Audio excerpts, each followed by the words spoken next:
Planet ini melesat di ruang angkasa. Orbitnya nggak beraturan, ibarat bola biliar yang meluncur dan mencari target untuk bertumbukan. Tapi bedanya, bola ini seukuran Mars dan secepat 15.000 km per jam. Duar! Benda kosmik seukuran Mars ini pun bertabrakan dengan planet lain. Theia, begitulah namanya, telah menabrak bumi. Akibat kejadian ini, energi yang terlepas sebanyak 100 juta kali lebih besar dari asteroid yang memusnahkan dinosaurus. Tabrakan planet ini melontarkan bertonton materi padat yang berasal dari Theia dan bumi ke luar angkasa. Tapi cuma satu yang bertahan. Theia lenyap dan kemudian menyatu menjadi bumi di masa awal pembentukannya. Namun begitu, puing-puingnya nggak cuma melayang-layang di kehampaan kosmik, ada peristiwa penting yang juga menyusul. Semua serpihan padatnya terkumpul menjadi awan, kemudian terus-terusan ditekan oleh gravitasi. Akhirnya, terbentuklah bulan kita. Menurut teorinya sih gitu. Saat terjadi tabrakan, tata surya kita baru saja terbentuk. Peristiwa super epik ini mungkin nggak akan terjadi kalau Jupiter yang baru terbentuk itu nggak melempar Theia dari orbitnya langsung menuju bumi. Planet muda kita berhasil menahan tabrakan ini, kemudian waktu pun berlalu. Bumi berevolusi, permukaannya akan sulit dikenali selama 4,5 miliar tahun berikutnya. Tentu sulit ya memahami rentang waktu yang sangat panjang ini. Oke deh, yuk kita persingkat saja semua peristiwa ini menjadi satu hari. Semisal nih, saat tengah malam, bumi kita terbentuk dari gas dan debu setelah matahari tercipta. 4 jam kemudian, planet kita belum punya kehidupan sama sekali. Panas membara, diselimuti lava, dan terus-terusan dibombardir oleh asteroid. Planet lain pun mengalami hal yang sama. Dan canggihnya, kehidupan tetap saja terbentuk. Sel pertama muncul. Saat ini jam 4 pagi, dan pada jam 2:08 siang, sel organisme pertama terbentuk. Lanjut ke jam 8:28 malam. Saat ini, rumput laut mulai bermunculan. 20 menit kemudian, apa nih? Ternyata ubur-ubur. Kemudian, kehidupan di planet ini mulai berkembang dengan munculnya berbagai ikan, reptil, dan serangga. Hutan mulai rimbun pada pukul 10:30 malam. Antara pukul 10:56 dan 11:40, dinosaurus sudah berkeliaran di bumi. Kadal raksasa menguasai planet kita selama kurang dari 1 jam. 1 menit sebelum dinosaurus punah, pada jam 11:39 malam, mamalia pertama mulai muncul. Pada jam 11:58:43, manusia juga muncul. Dalam skala kosmik, kita cuma menempati bumi selama 1 menit 17 detik. Tapi, para ilmuwan masih belum bisa menjawab pertanyaan penting ini. Kenapa kehidupan di bumi nggak pernah berhenti? Padahal kendalanya selalu ada. Kenapa planet kita nggak bernasib sama dengan Venus atau Mars saja? Keduanya pernah punya atmosfer dan lautan. Kini, tetangga bumi ini cuma berupa gurun kerontang tanpa kehidupan. Terlepas dari semua konsep ilmiah kompleks dan teori struktur alam semesta, bumi kecil dan semua penghuninya ini masih sangat beruntung. Profesor Toby Tyrrell dari University of Southampton menggunakan program komputer dan simulasi iklim untuk menyingkap teka-teki di balik tabrakan asteroid, dan zaman es nggak bisa mengubah bumi kita menjadi gurun tanpa kehidupan. Nggak main-main loh, timnya ini nggak cuma menggunakan 10, 100, atau 1000 planet virtual serupa bumi, tapi 100.000. Dan masing-masing telah disimulasikan sebanyak 100 kali. Mereka menggempur semua planet virtual itu agar menghadapi berbagai fenomena ekstrim seperti dibombardir asteroid, dibekukan, digempur letusan gunung berapi super yang kemudian membuat langitnya pekat dan permukaannya kekurangan sinar matahari. Cuma 9% atau 8.700 percobaan yang terbilang berhasil, yaitu sebanyak 1 kali dalam 100 simulasi. Dari semua planet virtual, cuma 4.500 planet tetap bisa dihuni 10 kali. Cuma 1 dari 100.000 planet yang bisa memberikan kehidupan tanpa henti sebanyak 100 kali. Kalau diibaratkan sebagai lotre, bumi kita dapat untung besar.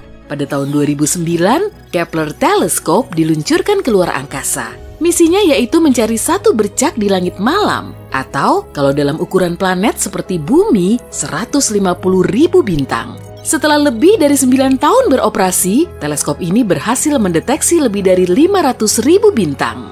Selama hampir 10 tahun, teleskop Kepler bisa mengidentifikasi 2.600 planet serupa Bumi. Dan anehnya, sebagian besar planet ini nggak ada di tata surya kita. Ukurannya juga bervariasi dari sebesar Bumi sampai sejumbo Neptunus. Oke, balik lagi ke Bumi yuk. Saat menatap langit di kawasan yang jauh dari perkotaan, kamu akan bisa menikmati malam bertabur bintang. Itu pun kalau cuacanya cerah, dengan mata telanjang, kamu bisa mengamati maksimal ada 2.500 titik cahaya. Memangnya kamu menghitungnya satu persatu? Di galaksi Bima Sakti sendiri, sedikitnya ada 100 miliar bintang. Sebagian ahli malah memperkirakannya sampai 400 miliar. Memangnya dari mana sih kisaran angka ini berasal? Nah, perlu diingat, jumlah bintang sulit diperkirakan. Para ilmuwan tentu nggak melabeli tiap bintang dengan angka 1, 2, 3, dan seterusnya. Sampai ayam beranak pun nggak akan selesai-selesai. Kamu tahu nggak, untuk menghitung 1 miliar bintang saja diperlukan waktu selama lebih dari 100 tahun. Coba deh tuh kamu kalikan sendiri dengan 400. Untuk memprediksi jumlah bintang, mereka mengamati bercak kecil di ruang angkasa, lalu menggunakan rumus ilmiah yang kompleks. Kamu juga bisa loh bereksperimen sendiri. Semisal nih, ada ember berisi 5 kg batu, pasir, tanah, dan benda lain. Nah, kamu perlu mencari tahu jumlah batu di dalam campuran itu. Hitung saja batu yang terlihat dari atas. Lalu, perkirakan volume, berat, dan persentase yang bisa dilihat. Dengan beberapa perhitungan, kamu akan tahu jumlahnya. Hitunganmu sudah akurat belum tuh? Jelas belum lah. Kok bisa gitu? Karena kamu nggak tahu sebaran batuan itu di dalam ember. Gimana dengan ukurannya? Apakah sama semuanya? Gimana kalau batu di bagian bawahnya justru lebih besar dari sampelmu? Atau malah lebih kecil? Bobot dan volumenya bisa juga bervariasi kan?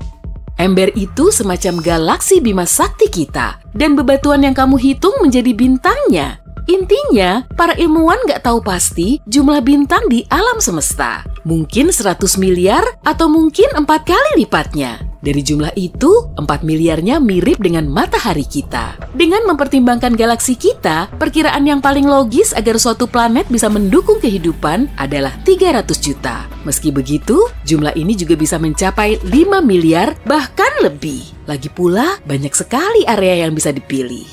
Itu baru galaksi Bima Sakti saja loh. Nah, coba pikirkan hal ini juga. Bima Sakti menjadi salah satu dari 200 miliar galaksi di alam semesta yang bisa kita amati.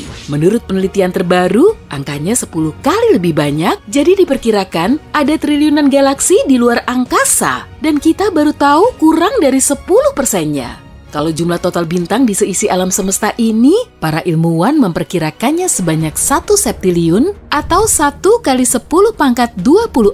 Sekali lagi, itu cuma perkiraan, oke? Jadi kita nggak tahu pasti. Tapi yang jelas, sampai sejauh ini kita tahu kalau satu-satunya tempat di alam semesta yang punya kehidupan hanyalah Bumi. Selama 540 juta tahun terakhir, lebih dari 20 peristiwa kepunahan besar telah terjadi. Terakhir, terjadi 66 juta tahun yang lalu saat dinosaurus dan 75% kehidupan di muka bumi musnah.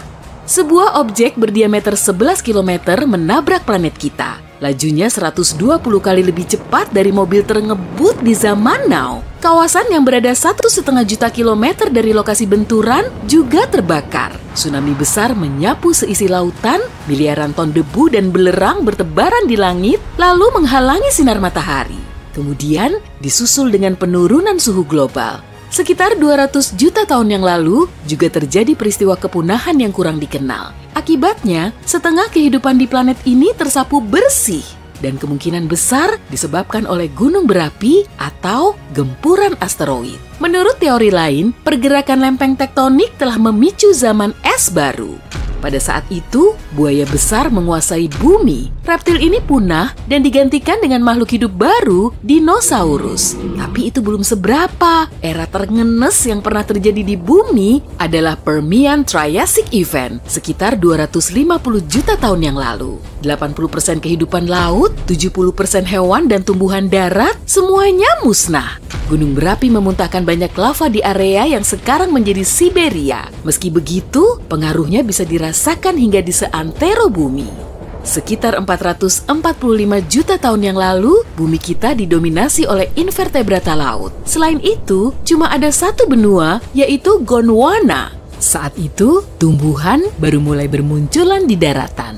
Tapi ada hal lain yang memicu hilangnya 75-85% organisme hidup. Mungkin zaman es, kenaikan suhu, atau teori lain yang bikin kita geleng-geleng kepala.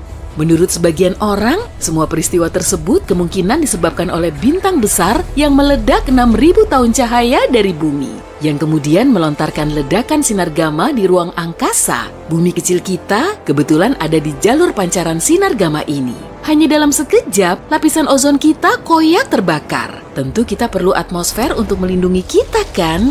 Intinya, ledakan radiasi gamma yang kuat cuma berlangsung setengah detik, tapi energi yang dilepas sangatlah besar, melebihi energi yang dihasilkan matahari kita dalam 10 miliar tahun.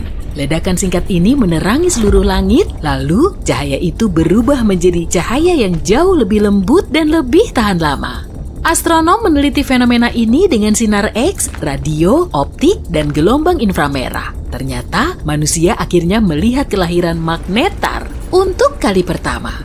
Magnetar ini mungkin terbentuk setelah dua bintang neutron bergabung. Fenomena ini menghasilkan kilonova, salah satu ledakan bintang paling terang dan paling besar. Cahayanya akhirnya mencapai planet kita pada 22 Mei tahun 2020 lalu.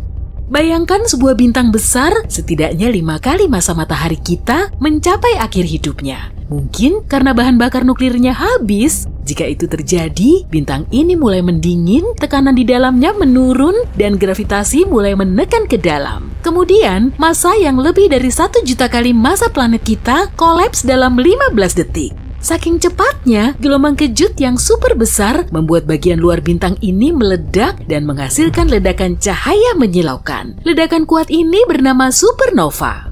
Yang tersisa adalah inti super padat dengan kumpulan gas panas membentuk awan alias nebula yang meluas di sekitarnya. Jika mengembang cukup besar, sekitar lebih dari 10 kali ukuran matahari, kemungkinan besar bintang ini akan berubah menjadi lubang hitam. Kalau tidak, dia berubah menjadi bintang neutron. Pada dasarnya, ini adalah nukleus raksasa. Yap, bagian tengah atom. Sebagian besar bintang ini terbentuk dari neutron dan lebarnya jarang melebihi 32 km.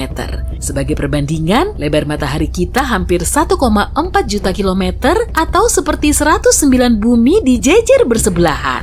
Tapi jangan sampai bintang yang relatif kecil ini menipumu. Bobot bintang neutron setidaknya 1,5 kali lebih berat daripada matahari kita dan punya medan magnet yang intens. Kalau kamu mengambil sesendok teh bagian dalam bintang ini, beratnya akan melebihi 1 miliar ton. Saking padatnya, bintang neutron menjadi objek paling ekstrem. Perhentian berikutnya sudah pasti lubang hitam. Saat bergabung, dua bintang neutron seringnya membentuk bintang baru yang lebih berat. Dalam hitungan milidetik atau bahkan kurang, bintang ini kolaps menjadi lubang hitam. Tapi para astronom yang meneliti rekaman kilatan cahaya di bulan Maret berpikir mungkin ada hasil lain. Mereka yakin sekali telah melihat sesuatu yang belum pernah diamati, yaitu kelahiran magnetar.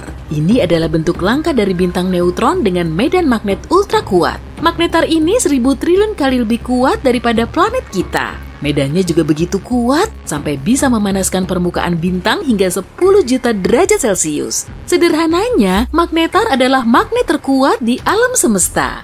Medan magnetnya dapat mengganggu objek di sekitarnya. Atom-atom yang kurang beruntung mendekati bintang seperti itu bisa meregang menjadi garis tipis. Kalau kamu yang berada beberapa ratus kilometer dari magnetar, nasibmu juga tak akan baik. Pertama, medan magnetnya akan mengganggu bioelektrik tubuhmu. Artinya, impuls sarafmu tidak akan berfungsi lagi. Bahkan, molekulmu akan berubah akibat pengaruh medan sang bintang. Pada akhirnya kamu akan lenyap.